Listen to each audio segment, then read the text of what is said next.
So we're talking about three ways in which all of you scientists can be convinced that there's even a question.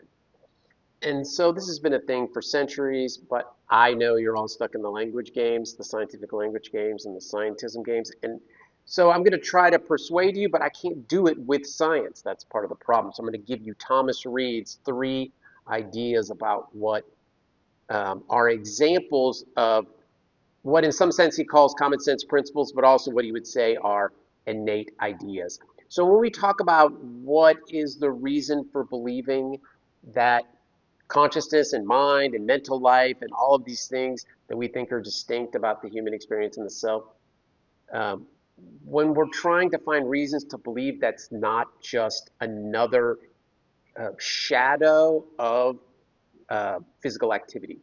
And so the prevailing thought is that physical physical activity in the brain just happens, and that thoughts are just another way of describing it happening. That's the best way to put it. And so a lot of people don't believe this. There's a resurgence in people that don't believe it. I've made a lot of videos about him. But this is Thomas Reid from the 18th century. He lived pretty much throughout the entire 18th century, 1710 to 1796, I think is when he lived. Achieved a lot of things, influenced the people who wrote the Declaration and founded this country. Reid was a huge influence in the sense that people thought of him as this great philosopher and have now forgotten about him. That's a whole nother video about why he was erased, why he was forgotten. And I tell people to go read Michael Billig's book, Billig. He only has one book. But today we're talking about these three ideas that are examples of Reid's innate ideas. And they are language, free will, and belief in perception. So these would be the three high points of Reid. Reid's complex. He had a long life. He wrote a lot. He had a lot of influence. And so if you studied Reid, there's a lot to study. But we're going to really go over it in a kind of superficial way. For language, which is what Reid is most known for today, Reid has also had a resurgence. Discussions of Reid have started to appear on the cover of philosophy journals, and papers have begun to be written about him. I've read a lot of them because I have to. One of my favorite is Comparing Reid to Kant. But Billig's book is a good example of an academic book that really ties these things together. And I tell people, always go read that. Always orient yourself in the history of intellectual thought in general by at least understanding Billig's ideas about Shaftesbury, Reid, his conflict with Hume, um, Kant, Locke, everybody. So language, free will, belief, and perception. So cursorily, whatever that big word means. In terms of language, Reid differentiated between natural and artificial language. He believed you could look at children and see that natural language is built in. Children do these things, and even animals do these things, which demonstrate a kind of built-in construct that Reid believes is necessary for artificial language, which is signs and symbols.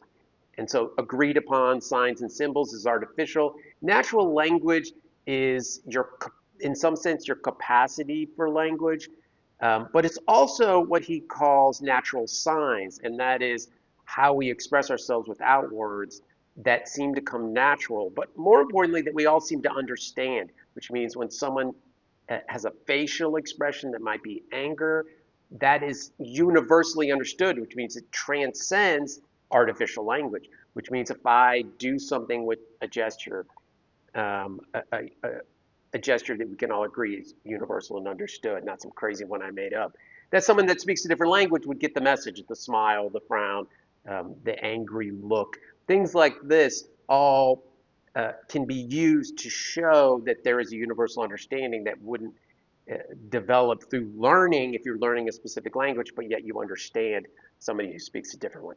So that's language. That's extremely superficial analysis of it because Reid's big thing was language. He's known as a philosopher that was forgotten, that was really the one that set the course for understanding the natural language side of it and what ended up being speech act theory, people like G.E. Moore, things like this. The second one is free will. He wrote a whole book on agency, and he believed some of the same things that I said in my last video, no surprise there. And they are that you might have things come into your mind, but ultimately you have a will, and that will chooses. And it's that simple. You have to understand Reid in the context of Reid and Scottish common sense to get where the epistemology is coming from, that big word, which means if you're looking for a scientific explanation and particulate knowledge, and most importantly, the cult of evidence regarding something like this, you're not going to get it. That's not how it worked back then. That's not how real philosophy works even today. It's just forgotten like Reid was. And it is that he's not providing evidence in science for this idea that you have free will. He builds a whole epistemology about how we can look at what is automatic and shared and generates a natural sense of meaning within people. And in some sense, he ties this to the masses rather than to the academics. And that was a little bit a product of the time. But that is a very distinct way of doing it, which means today we don't understand that. We don't understand that we could say everyone believes this, therefore it's true. We see that as a fallacy, which in a lot of cases it is. And Reid understood this. Reid was very nuanced, and this is why when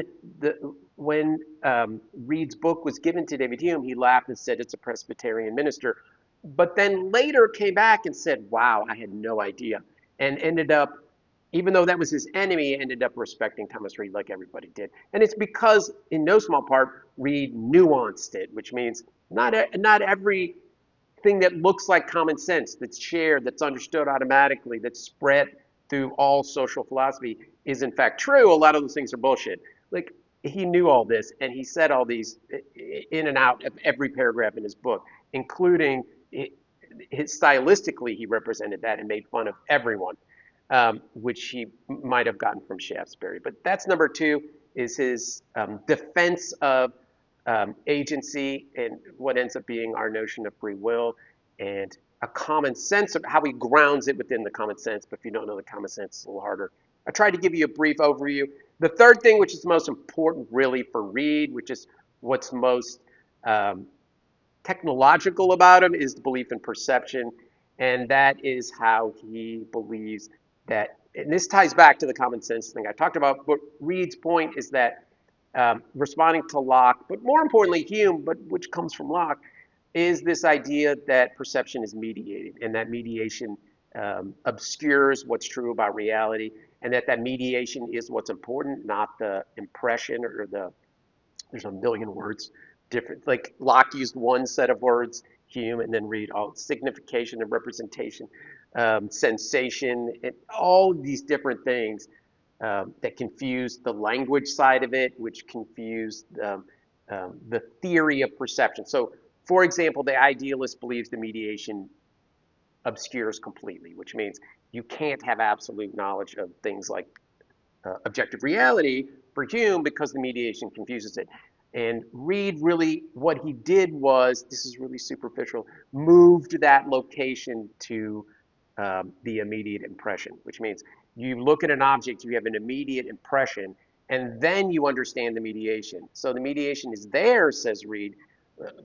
That would be all kinds of things, the air between you and the object, all of your infrastructure from your senses, the fact that it's going through the optic nerve and going through these different functions in order to translate whatever the visual object was to the brain. Reid understood all this. He was a scientist. He taught everything. He taught in a time period where the teacher had to understand all this stuff. So Reid understood that there was mediation, but it was unimportant. So in Reid's position, it is that what's important about the act of perception is the immediate meaning and truth, which means you know the tree is there. It's an immediate built-in property, which we would call an innate idea.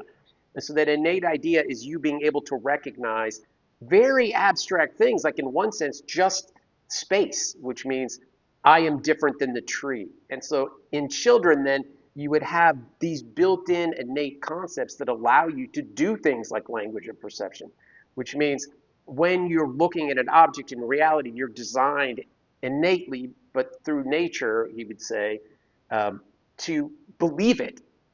And so, and this is what gets him in trouble too, because people have said that go back to Reid and try to understand it. It is that we kind of side with these fallacies of the masses, but also of intuition, which means you just have a gut feeling. That's not what Reid's doing.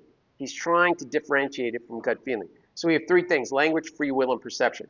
So the perception is that there is a direct, meaningful, universal truth when we perceive an object. We know it's true. No one can talk us out of it. It's automatic. We can't escape the experience of the perception and of it being true. And then from there, we talk about it and argue with it and do all these crazy hypercritical things. This video is getting too long. And so these are examples of Reid's ideas regarding innate ideas, but also common sense from that period and all of the people around him. This is what this channel is about, even though it's foreign to people in the scientism mindset. And so I do think when you look at a concept like innate ideas disproves a physicalist expectation for consciousness, which is how I should have started this video. When you look at that, you have to realize it's rooted in a different epistemology. So I hope this helps you as an introduction. Again, for the millionth time, I have to back up and do all this stuff to what it would look like to think differently about these things, but also give us a better discussion about consciousness. Thanks for coming. Send me a bill.